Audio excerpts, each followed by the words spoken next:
जब भी हम किसी ऐसी चीज के बारे में बात करते हैं जो कि ऑलरेडी गुजर चुकी होती है तो वो हमारे पास पास्ट टेंस या पास्ट इंडेफिनिट टेंस कहलाता है। ऐसे जुमले जिनके आखिर में था है, थी है, थे है वगैरह आता है वो हमारे पास पास्ट टेंस के अंदर शामिल होते हैं। इसके अलावा जो भी काम आपने गुजरे हुए जमाने में किया हो, जब आप उसको किसी को बताने की कोशिश करेंगे तो आप हमेशा पास्ट टेंस का यूज करेंगे, चाहे वो पास्ट इंडेफिनिट हो, चाहे वो पास्ट कंटिन्यूअस हो, पास्ट परफेक्ट हो या फिर पास्ट परफेक्ट कंटिन्यूअस हो, डिपेंड अपॉन कि आप जुमला किस तरीके का बना रहे हैं। साथ ही साथ मैं आपको यहाँ पर ये भी बताती चलूं पास्ट इंडेफिनिट टेंस के बारे में कि जब भी आप अपने पास्ट के बारे में बात करते हैं, जिस तरीके से आपने कल रात को खाना खाया था, last night you eat the food, and then हमारे पास एक सेंटेंस हो सकता है यहाँ पर तुमने क्रिकेट खेली, यू प्लेड क्रिकेट। तो इस तरीके के जुमले जो होते हैं हमारे पास, जो कि ऑलरेडी गुजर चुके हैं, हमने ये काम कर लिया है ऑलरेडी, हमारे पास पास्ट इंडेफिनिट टेंस या पास्ट टेंस के अंदर शामिल होते हैं। इस तरीके से अगर आप कभी कोई ऐसी बात बताना चाहते हैं जो प्रीवियस किसी ईयर्स के अंदर हुई है तो आप उसके लिए भी पास्ट टेंस का यूज करते हैं, depend upon the sentence structure. Past tense की अच्छी बात ये होती है कि यहाँ पर आपके पास जो याद रखने वाली बात है वो ये है कि इसमें वर्ब की सेकंड फॉर्म का इस्तेमाल किया जाता है। हमने वर्ब की काफी सारे फॉर्म्स को डिस्कस आउट किया था, जहां पर मैंने आपको बहुत सारे फॉर्म्स बताए थे वर्ब के, तो उनमें अब आप जो आपकी सेकेंड फॉर्म ऑफ वर्ब होती है आप हमेशा उसको यूज करेंगे। जिस तरीके से हमारे पास एक वर्ब है गो, उसकी सेकेंड फॉर्म होती है वेंट। तो अगर आप कहीं पर भी जाने की बात करेंगे तो अब आप जिस तरीके से यहाँ पर बात आउट करते थे जैसे today I go to school, तो अब इस जुमले को हम किस तरीके से पास्ट इंडेफिनिट के अंदर चेंज करेंगे, टुडे आई वेंट स्कूल। तो इस तरीके से हमेशा वर्ब की सेकंड फॉर्म का इस्तेमाल करेंगे हम पास्ट इंडेफिनिट टेंस के अंदर। सबसे पहले आपका सब्जेक्ट आएगा, देन आपका वर्ब की सेकंड फॉर्म आएगी एंड देन आपका ऑब्जेक्ट आएगा। एग्जाम्पल के तौर पर आप देख सकते हो कि एक सेंटेंस लिखा है आई सॉल्व द सम। अगर ये प्रेजेंट इंडेफिनिट में होता, सिंपल टेंस में होता तो हम लिखते आई सॉल्व द सम, लेकिन ये पास्ट इंडेफिनिट के अंदर है तो हमने लिखा है I solve the sum. Verb की सेकंड फॉर्म का इस्तेमाल किया गया है। हमने जब प्रेजेंट इंडेफिनिट पढ़ा था, इन केस अगर आपने वो लेक्चर नहीं देखा है तो मैं इस वीडियो के आखिर में उसका लिंक प्रोवाइड आउट कर दूंगी एंड आई बटन पे भी प्रोवाइड आउट कर दूंगी। आप पहले उस लेक्चर को लाजमी समझेगा, उसमें हमने इन डिटेल सेंटेंसेस के बारे में बात की है। जब हम नेगेटिव सेंटेंसेस की बात कर रहे थे प्रेजेंट इंडेफिनिट में तो हम वहां पर डू या डज का यूज कर रहे थे, जबकि हम पास्ट इंडेफिनिट के अंदर डिड का यूज करते हैं हमेशा अपने सेंटेंसेस को बनाने के लिए। आप यहाँ पर अगर फॉर्मूले को गौर से देखें तो सब्जेक्ट के बाद आपके पास यहाँ पर आएगा डिड नॉट, देन आपके पास यहाँ पर आएगी वर्ब की फर्स्ट फॉर्म। अगर आप नेगेटिव सेंटेंसेस बना रहे हैं तो आप वर्ब की फर्स्ट फॉर्म यूज करेंगे पास्ट इंडेफिनिट में, और अगर आप यहाँ पर पॉजिटिव या रेगुलर सेंटेंसेस बना रहे हैं तो हम वर्ब की सेकंड फॉर्म का यूज करेंगे। आफ्टर दैट हम आखिर में अपने ऑब्जेक्ट का यूज आउट करेंगे। सेम इसी तरीके से है कि अगर हम इसको क्वेश्चंस में बनाएंगे तो हम डिड सब्जेक्ट से पहले ले आएंगे एंड देन सब्जेक्ट, वर्ब की फर्स्ट फॉर्म एंड ऑब्जेक्ट। एक बात मैं आपको यहाँ पे और बताती चलूं, कुछ कंडीशन के सेंटेंसेस ऐसे होते हैं जिनमें हमें कुड का यूज करना होता है, तो जब हम कुड का यूज करेंगे तो हम उन सेंटेंसेस के अंदर डिड का यूज नहीं करेंगे। इस बात को आपने लाजमी अपने जहन में रखना है। अब कुछ एग्जाम्पल देखते हैं जिससे हमारा कॉन्सेप्ट और ज्यादा क्लियर हो। सबसे पहले एग्जाम्पल है मैंने खत डाक में डाला, आई पोस्टेड द लेटर। अगर यहाँ पर प्रेजेंट इंडेफिनिट होता तो ये सेंटेंस होता I post the letter, but ये पास्ट इंडेफिनिट है तो हमने यहाँ पे वर्ब की सेकंड फॉर्म यूज की है। तुमने मुझे चाय पर बुलाया, you invited me to T.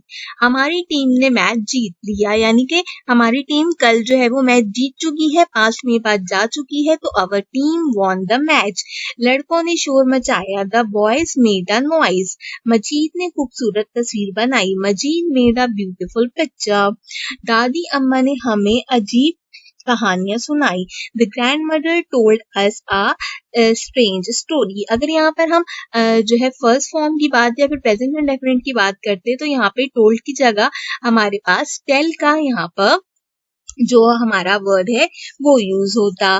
तलबा ने सबक सुनाया, the student told the lesson, उस्ताद ने सबक अच्छी तरह पढ़ाया, the teacher taught the lesson well, वो जान बचाने के लिए भाग खड़ा हुआ, he run for his life, इसने अपनी किताब देने से इनकार कर दिया, he refuse to give his book. तो ये वो सेंटेंसेस हैं जिनसे आपको आइडिया हो गया होगा कि ये सब काम जो है वो पास्ट टेंस में हो चुके हैं, इनको ना हमने इस वक्त करेंटली नहीं करना, ये सब चीजें पास्ट टेंस में हो चुकी हैं। अब आपने मुझे कमेंट सेक्शन के अंदर कोई से भी जो दो सेंटेंसेस आपने प्रेजेंट इंडेफिनिट टेंस में बनाए थे, उन दोनों सेंटेंसेस को आप पास्ट इंडेफिनिट टेंस में किस तरीके से बनाओगे, आपने मुझे बनाकर बताना है। एक बात और मैं आपको यहाँ पर बताती चलूं कि मैं आपको यहाँ पर जो भी सेंटेंसेस पढ़ाती हूँ, आप घर में उसकी प्रैक्टिस कीजिए, अपनी नॉर्मल लाइफ के अंदर फिगर आउट करने की कोशिश कीजिए कि आप किस तरीके से डिफरेंट टाइप के सेंटेंसेस को बोल सकते हैं, और उनके बारे में आप आसानी से जान सकते हैं।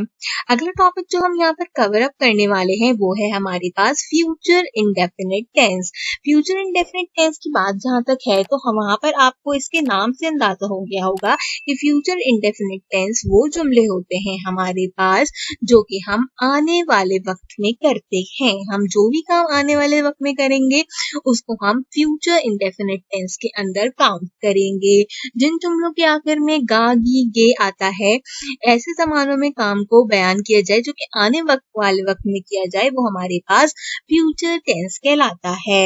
यानी कि मैं कह सकती हूँ कि आई शैल टेल अ स्टोरी, मैं एक कहानी सुनाऊंगा या मैं एक कहानी सुनाऊंगी। तुम एक किताब लोगे, you will take a book, आप लोगे, आपने वो किताब ना अभी ली है ना आपने वो किताब पहले ली है, आपने ये किताब बाद में लेनी है, यानी कि फ्यूचर में आप जो है वो इस किताब को लेने वाले हैं। तो इस तरीके की जितने भी चीजें होती हैं हमारे पास जो कि फ्यूचर से डिपेंड आउट करती है, उसे हम फ्यूचर इंडेफिनिट में काउंट करते हैं। इस टेंस के अंदर वर्ब की पहली फॉर्म का इस्तेमाल किया जाता है। इस टेंस के अंदर हमारे पास हेल्पिंग वर्ब दो तरीके होते हैं, एक शैल और दूसरा हमारे पास जो हेल्पिंग वर्ब होता है वो कहलाता है विल। इस जुमले का सब्जेक्ट किसी का नाम जैसे कि ही शी इट दे यू है तो जुमले में हम विल इस्तेमाल करते हैं। जुमले का सब्जेक्ट अगर आई या वी है तो हम शेल इस्तेमाल करते हैं।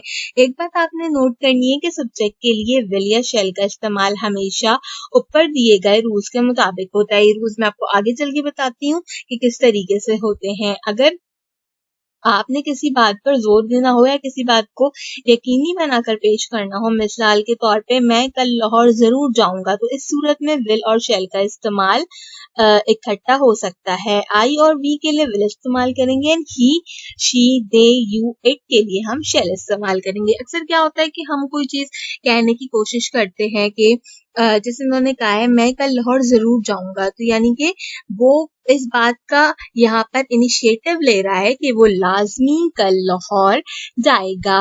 तो इस तरीके के सेंटेंसेस को जो फ्यूचर में हम काम करने वाले हैं फ्यूचर इंडेफिनिट में काउंट करते हैं।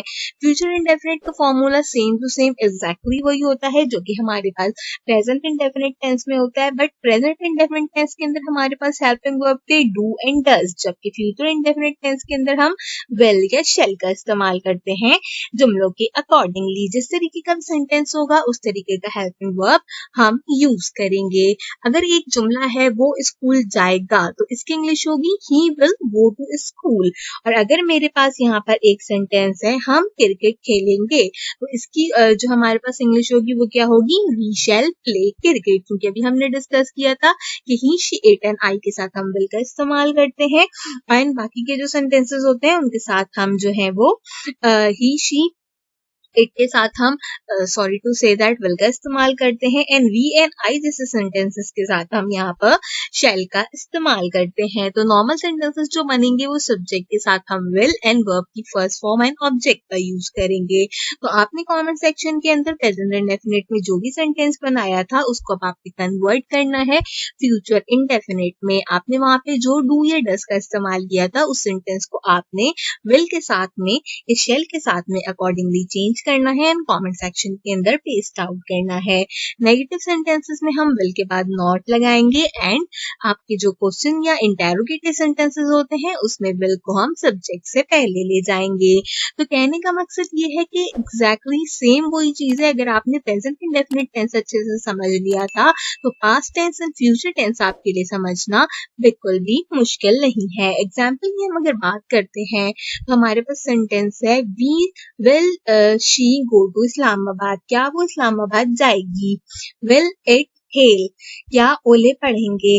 Will she spend money? क्या वो पैसे खर्च करेगी या रुपए खर्च करेगी? Will he speak the truth? क्या वो सच बोलेगा? Will they play cricket? क्या वो क्रिकेट खेलेंगे? शैल आई गो टू मरी? क्या मैं मरी जाऊंगा?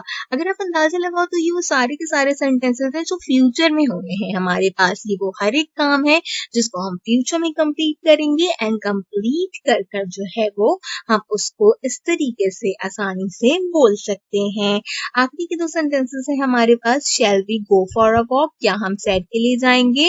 Will Iman take examination? क्या ईमान इम्तिहान देगी? तो इस तरीके से आप आसानी से समझ सकते हो अपने सेंटेंसेस को, उन पे वर्क कर कर उनके बारे में समझ कर थोड़ा बहुत अगर आपको अच्छे से सिर्फ ये चीज समझ में आ जाती है कि कौन से जुमले के अकॉर्डिंगली आपने कौन सा कीवर्ड या हेल्पिंग वर्ब जो है वो इस्तेमाल करना है। अगर आपने present indefinite, past indefinite and future indefinite समझ लिए तो आगे के सेंटेंसेस आपके लिए समझना बिल्कुल भी मुश्किल नहीं है।